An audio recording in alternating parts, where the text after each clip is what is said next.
জ্ঞানতিমিরান্ধস্য জ্ঞানাঞ্জনশলাকয়া চক্ষুরুন্মিলিतं येन তস্मै শ্রীগুরবে নমঃ।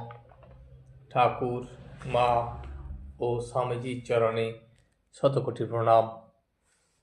ওম স্থাপকায়স্তে ধর্মস্য সর্বধর্মস্বরূপিণে অবতার বরিষ্ঠায় রামকৃষ্ণায় তে নমঃ। ওম প্রণাম ঠাকুর, কৃপা করো, প্রসন্ন হও, শরণাগত করো, সকলের মঙ্গল করো। ঠাকুর ভক্তদেরকে নিয়ে দক্ষিণেশ্বরে নানা রকম ভক্তি আলোচনা করিতেছিলেন। তিনি বলিলেন, সত্যতেই ভগবানকে লাভ করা যায়। যদি সত্যের আঁট থাকে তাহলে ভগবানকে পাওয়া যায়। এবং বৈষ্ণবচরণের উপদেশের কথা বললেন, নরলীলায় বিশ্বাস করো। যখন মানুষের ভিতর ঈশ্বর দর্শন হবে তখন যেন পূর্ণ জ্ঞান হয়েছে। তারপর ভোগ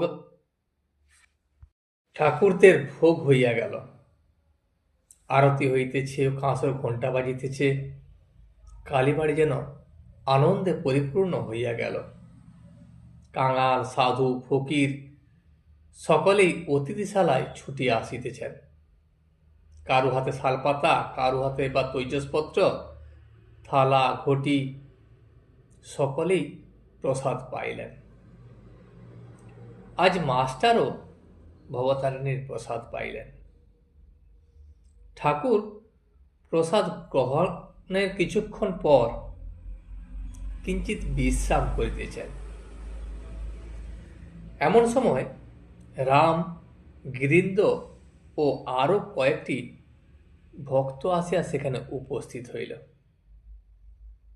ভক্তেরা তাহাকে ভূমিষ্ঠ হইয়া প্রণাম করিলেন ও তৎপরে আসন গ্রহণ করিলেন। শ্রীযুক্ত কেশবচন্দ্র সেনের নববিধানের কথা পড়িল। রাম ঠাকুরকে বলিলেন, মহাশয়, আমার তো নববিধানে কিছু উপকার হয়েছে বলে বোধ হয় না। কেশববাবু যদি খাঁটি হতেন তাহলে তার শিষ্যদের এরূপ অবস্থা কেন? আমার মতে ওর ভিতর কিছুই নাই, কেবল খলমকুচি। যেমন খলমকুচি নেড়ে ঘরে তালা দেওয়া, আর লোকে মনে করছে খুব টাকা ঝমঝম করে বাজছে, কিন্তু ভেতরতে কিছুই নাই, শুধু খলমকুচি। বাইরের লোক ভেতরের খবর কিছুই জানে না। ঠাকুর তখন বললেন, কিছু সার আছে বই কি। যদি তা না হতো তাহলে লোকে কেশবকে এত মানে কেন? শিবনাথকে কেন লোকে চেনেই না? ঈশ্বরের ইচ্ছা না থাকলে এরকম একটা হয় না। তবে সংসার ত্যাগ না করলে আচার্যের কাজ হয় না। লোকে মানে না, লোকে বলে এ সংসারী লোক, এ নিজে কামিনী কাঞ্চনে লুকিয়ে ভোগ করে, আর আমাদের ঈশ্বর সত্য আর সংসার স্বপ্নবৎ অনিত্য, এই কথা বলে।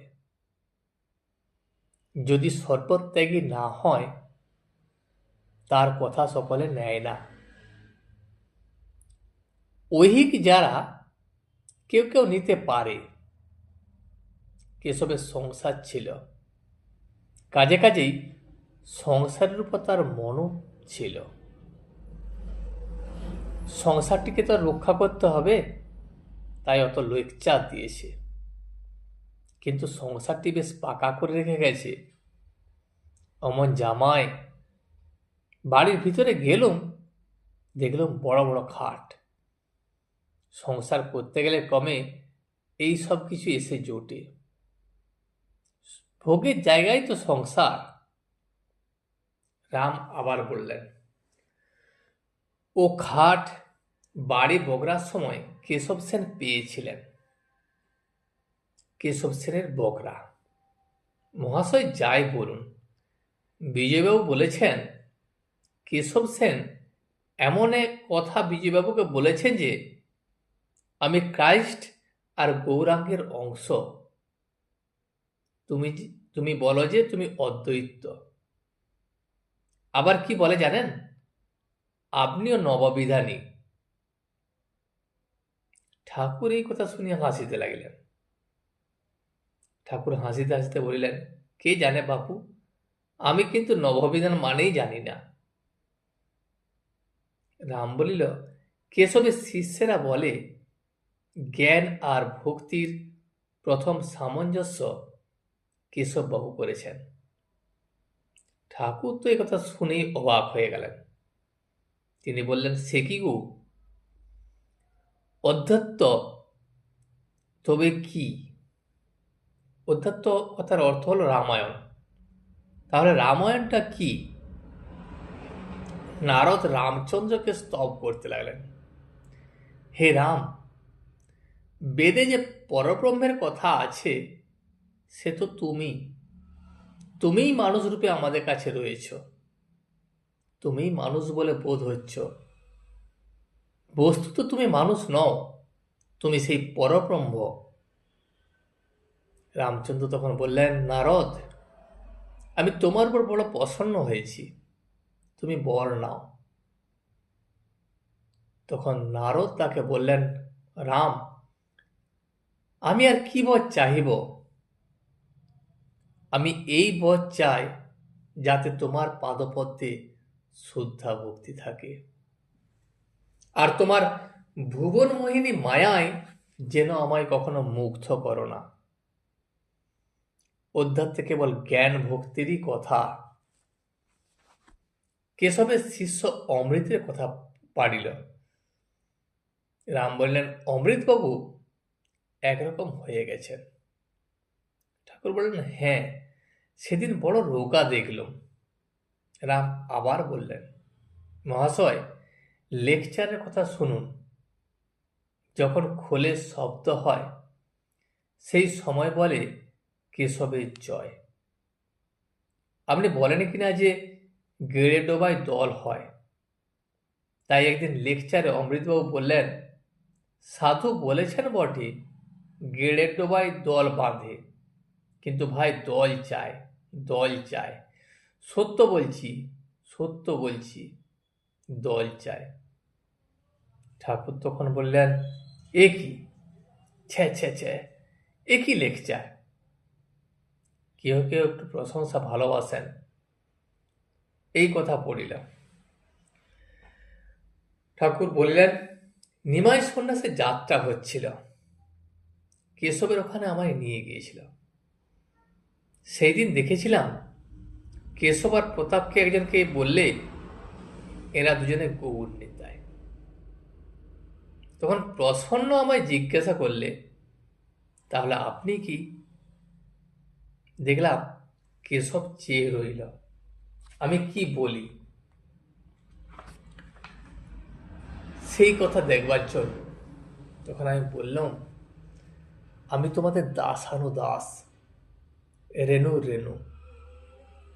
তখন কেশব হেসে বললে, ইনি ধরা দেন না। রাম আবার বললেন, কেশব কখনো বলতেন, আপনি জন দি ব্যাপস্টিক। একজন ভক্ত বলিলেন, আবার কিন্তু কখনো কখনো বলতেন 19th সেঞ্চুরির চৈতন্য আপনি। ঠাকুর বললেন, ওর মানে কি? তখন ভক্ত বলিলেন, ইংরেজি এই শতাব্দীতে চৈতন্যদেব হয়ে আবার এসেছেন, সে হলো আপনি। ঠাকুর একটু অন্যমনস্ক হয়ে গেলেন। তা তো হলো, এখন হাতটা আরাম কেমন করে হয় বলো দেখি। এখন কেবল ভাবছি কেমন করে হাতটি আমার সারবে। কিছুদিন পূর্বে ঠাকুর শ্রীরামকৃষ্ণ পড়িয়া গিয়া তাহার হাত ভাঙিয়া ফেলিয়াছিলেন। হাতে বাড় দিয়া অনেক দিন রাখিতে হইয়াছিল, এখনো বাঁধা আছে। তৈলক্যের গানের কথা পড়িল। তৈলক্য কেশবের সমাজে ঈশ্বরের নাম গুণ কীর্তন করেন। ঠাকুর বললেন, আহা, তৈলক্যের কি গান! রাম তখন বললেন, কি? ঠিক ঠিক সব। ঠাকুর বললেন, হ্যাঁ, ঠিক ঠিক। তা না হলে মন এত টানে কেন? রাম আবার বলিলেন, সব আপনার ভাব নিয়ে গান বেঁধেছেন। কেশব সেনের উপাসনার সময় সে ভাবগুলি সব বর্ণনা করতেন, আর তৈলক্যবাবু সেইরূপ গান বাঁধতেন। এই দেখুন না, ওই গানটা, প্রেমের বাজারে আনন্দের মেলা, হরি ভক্ত সঙ্গে রস রঙ্গে করিছেন কত খেলা। আপনি ভক্ত সঙ্গে আনন্দ করেন, তা দেখে নিয়ে ওইসব গান বাঁধা। ঠাকুর তখন হাসিয়া বললেন, তুমি আর জ্বালিও না, আবার আমায় জড়াও কেন?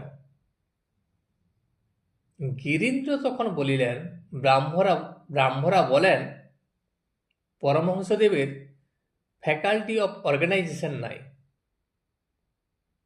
ঠাকুর আবার জিজ্ঞাসা করলেন, এর মানে কি? মাস্টার বললেন, আপনি নাকি দল চালাতে জানেন না, আপনার বুদ্ধি কম, এই কথা বলে। ঠাকুর তখন রামকে বললেন, এখন বলো দেখি, আমার হাত কেন ভাঙল? তুমি এই নিয়ে দাঁড়িয়ে একটা লেকচার দাও দেখি। ব্রহ্মজ্ঞানীরা নিরাকার নিরাকার বলছে, তা হলেই বা, আন্তরিক তাকে ডাকলেই হলো। যদি আন্তরিক হয়, তিনি তো অন্তর্যামী, তিনি অবশ্যই জানিয়ে দেবেন তাঁর স্বরূপ কি। তবে এটা ভালো না এই বলা যে আমরা যা বুঝেছি তা ঠিক, আর যে যা বলছে সব ভুল। আমরা নিরাকার বলছি, অতএব তিনি নিরাকার, তিনি সাকার নন। আমরা যখন সাকার বলছি তখন তিনি নিরাকার, তখন তিনি সাকার, তিনি নিরাকার নন। মানুষ কি তার ইতি করতে পারে? এইরকম বৈষ্ণব শাক্তদের ভিতর রেষারেষি। বৈষ্ণব বলে আমার কেশব, আর শাক্ত বলে আমার ভগবতী, একমাত্র উদ্ধারকর্তা। আমি বৈষ্ণবচরণকে সেজবাবুর কাছে নিয়ে গিয়েছিলাম। তখন বৈষ্ণবচরণ বৈরাগী, খুব পণ্ডিত, কিন্তু গোঁড়া বৈষ্ণব। আর এদিকে সেজবাবু ভগবতীর ভক্ত। দুজনে বেশ কথা হচ্ছিল। তারপর বৈষ্ণবচরণ বলে, মুক্তি দেবার একমাত্র কর্তা হলো কেশব। একথা বলতে সেজবাবুর মুখ একবারে লাল হয়ে গেল। বলেছিল, শালা আমার, শাক্ত কি না, বলবে না? আমি আবার বৈষ্ণবচরণের গা টিপি। যত লোক দেখি ধর্ম ধর্ম করে, এ ওর সঙ্গে ঝগড়া করছে, ও তার সঙ্গে ঝগড়া করছে, হিন্দু, মুসলমান, ব্রহ্মজ্ঞানী, শাক্ত, বৈষ্ণব, শৈব, সব পরস্পর ঝগড়া। এই বুদ্ধি নাই যে যাকে কৃষ্ণ বলছ তাকেই শিব, তাকেই আদ্যাশক্তি বলা হয়, আবার তাকেই যিশু, তাকেই আল্লাহ বলা হয়। এক রাম, তার হাজার নাম, বস্তু এক, শুধু নামটাই আলাদা। সকলেই এক জিনিসকে চাচ্ছে, তবে আলাদা জায়গা, আলাদা পাত্র, আলাদা নাম। একটা পুকুরে অনেকগুলি ঘাট আছে। হিন্দুরা এক ঘাট থেকে জল নিচ্ছে কলসি করে, আর বলছে জল। মুসলমানরা আরেক ঘাটের জল নিচ্ছে চামড়ার ডোলে করে, তখন তারা বলছে পানি। আর খ্রিস্টানরা আরেক ঘাটে জল নিচ্ছে, তারা তখন বলছে ওয়াটার। যদি কেউ বলে না জিনিসটা জল নয়, পানি। কি পানি নয়, ওয়াটার। কি ওয়াটার নয়, জল। তাহলে সবই হাসির কথা হয়। তাই দোলাদলি, মনান্তর, ঝগড়া, এই ধর্ম নিয়ে লাঠালাঠি, মারামারি, কাটাকাটি, এইসব ভালো নয়। সকলেই তার পথে যাচ্ছে, আন্তরিক হলেই, ব্যাকুল হলেই তাকে লাভ করবে। মণিকে বললেন, তুমি এইটা ভালো করে শুনে যাও। বেদ, পুরাণ, তন্ত্র সব শাস্ত্রে তাকেই চায়, আর কারুকে চায় না। সেই এক সচ্চিদানন্দ, যাকে বেদের সচ্চিদানন্দ ব্রহ্ম বলেছে, তন্ত্রে তাকেই সচ্চিদানন্দ শিব বলেছে, তাকেই আবার পুরাণে সচ্চিদানন্দ কৃষ্ণ বলেছে। ঠাকুর শুনিলেন রাম বাড়িতে মাঝে মাঝে নিজে রেঁধে খায়।